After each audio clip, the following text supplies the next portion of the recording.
Hello there, Eric Fulgaris here, and I'm trying something new today.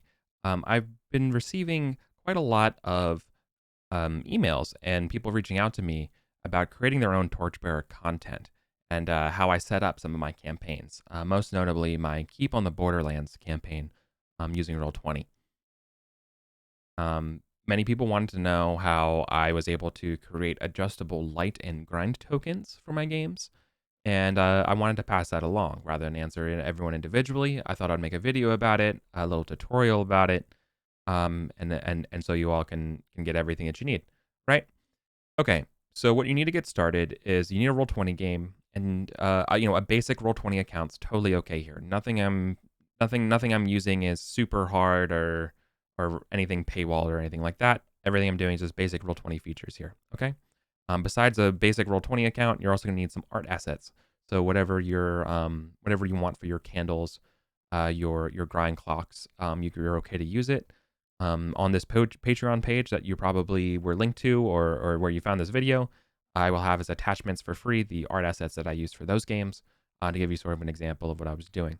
Okay, so to get started, I will be in this Roll20 game, and I'll start with the example of creating a candle. So as we all know, in Torchbearer, a candle burns for for from full to 4, right?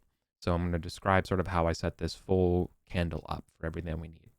So what we're going to be starting off, and the real magic that Roll20 has that lets us do this, is that they have a thing called rollable tables. So in the top right, if you go under collections, there's these rollable table features.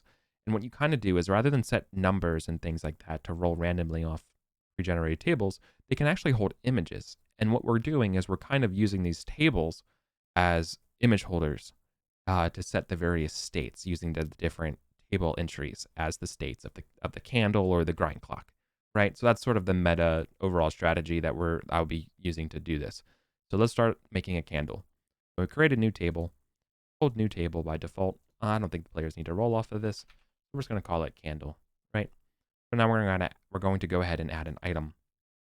So the first thing we want to do here is I want to start with the with a it's you have a kind of your own strategy here. You can either start with a full candle and burn it out, or an empty candle and pick it up, whichever way you want to do it. I like the idea of the candles dropping down, so I'm going to start with candle full, right, as sort of my first one.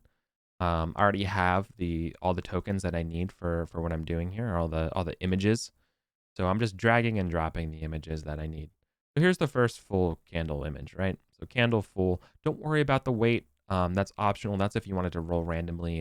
It will weight certain table options, right? But really, the most important thing is the image. And if you're doing this yourself with your own assets, make sure all the images are the same size. It'll save you a lot of work in the long run. Here you go. So this is the first one done, candle full. We're gonna add a new one, right? We're gonna do candle, let's call it 3 because there's 3 turns left, right? So it starts at full. Then see the first one is sort of a tick down. And we're just going to be repeating this process for the rest of them.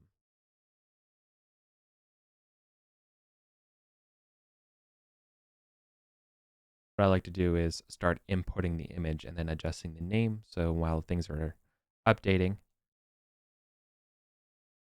I can do things concurrently.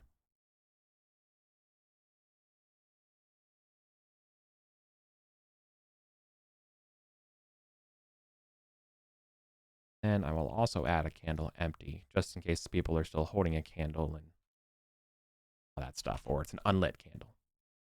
Candles do tend to get unlit. Unlit. Right. There. We have attached all of our images to our table. We're going to save that. And what we're going to do is we're going to create a token. Roll20 immediately throws it in the middle here. So you can turn off your grid. You can resize the token as you want. All of that stuff is fine. But you have a token that you can move around. Now you're going to probably be wondering how you adjust the different tokens. And it's not actually by clicking through this table. Now, if you rolled on the table, all you're going to get is a random thing in chat like this, and then your little image. This isn't what you want to do. What you're going to do is actually use the token itself and change the side or the facing of the table.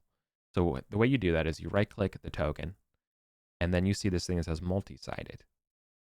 Well, you could randomly roll, but that would not be very useful for your game, right? So instead, what you're going to do is you're going to go ahead and choose a side.